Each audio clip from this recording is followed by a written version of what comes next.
Volvemos con más información. Gibran Ramírez, tu perspectiva, vamos un poco ahí apurados con los tiempos, pero ¿cuál es tu perspectiva? 2 años de gobierno del presidente Andrés Manuel López Obrador.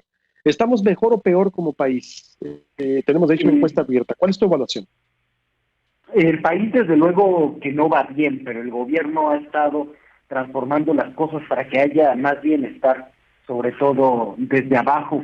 Creo que eso es lo que aprecia mucho la gente, que a eso se debe la gran aprobación que tiene el presidente de la República en este momento de tremenda crisis, una aprobación equiparable a los mejores momentos de otros presidentes y una aprobación a la que no llegó nunca, por ejemplo, Peña Nieto, ni con toda la operación mediática que se sostuvo de manera permanente los primeros 2 años para hacer propaganda. Diría también que hay una separación entre el juicio de las élites, que no alcanzan a entender muy bien lo que está pasando, y el juicio de las mayorías. Y entonces se tiende a pensar desde la mayoría de los espacios que ocupa la intelectualidad que hay un juicio ideológico de la mayor parte del país.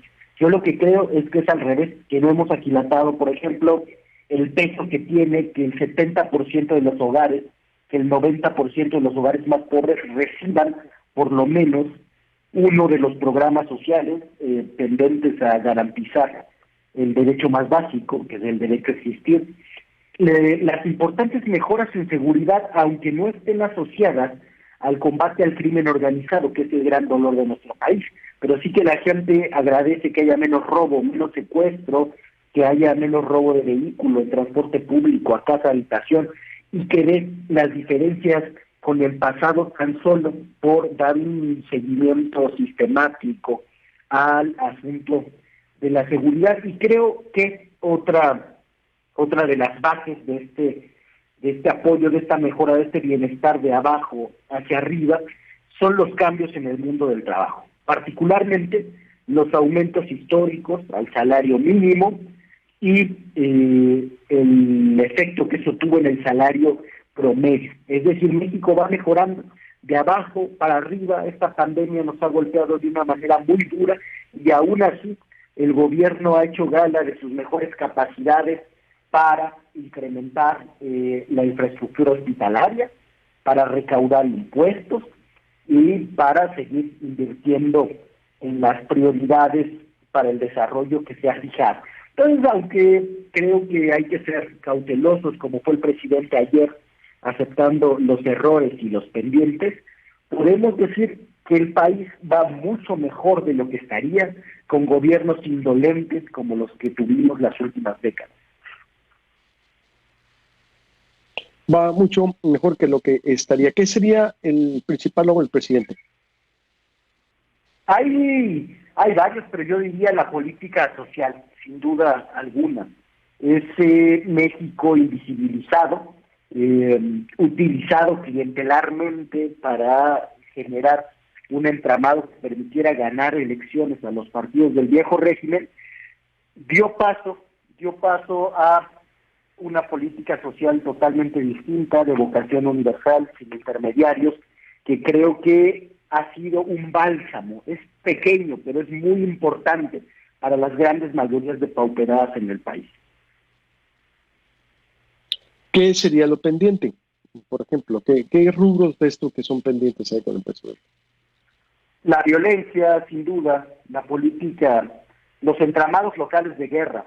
Creo que no ha habido diagnósticos locales y gestión fina de ese entramado social de guerra que vivimos desde que Felipe Calderón lo desató, y que eso no se gobierna con reuniones matutinas diarias nada más, sino entendiendo la especificidad de la violencia, que no es la misma en el norte, en el sur, en el centro del país, y que creo que necesita mucho tejido fino, mucha política, mucho realismo, que no ha habido hasta ahora.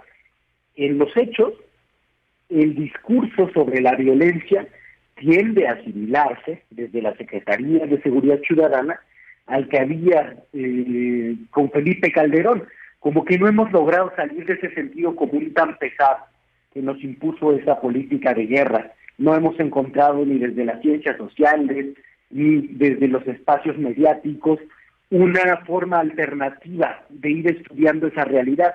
Sí hay diferencias en el énfasis, sí se dice que abrazos y no balazos, pero en el fondo la política sigue yendo por un rumbo bastante similar al respecto, y creo que hace falta ahí sí replantear una estrategia.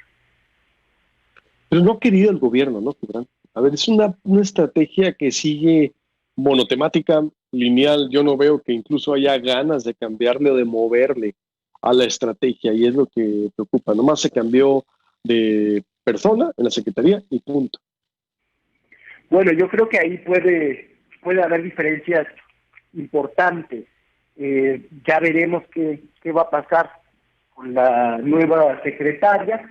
No creo que se trate de un problema de gestión general, sino al contrario, no debe haber una estrategia, sino que debe haber muchas estrategias que consideren los factores de cada uno de los circuitos de la economía criminal del país. Y eso no hay todavía. Como que no tenemos una economía política del crimen en México, no sabemos bien de qué entramados legales depende.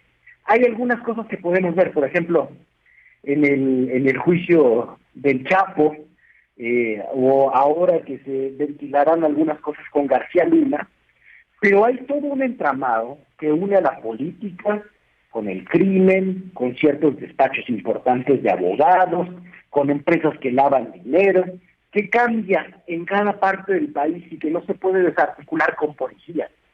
Eso es lo que sostiene a ese sistema y es lo que no conocemos, porque es por su naturaleza oculto, pero parece que no hay esfuerzos, creo que eso ameritaría un esfuerzo nacional, ni desde la academia, ni desde la política, para ir entendiendo de qué se trata, para vernos al espejo, digamos, de manera cruda, despiadada, y para empezar a gestionar desde esa mirada realista un cambio que nos permita estar en paz con nosotros mismos como sociedad.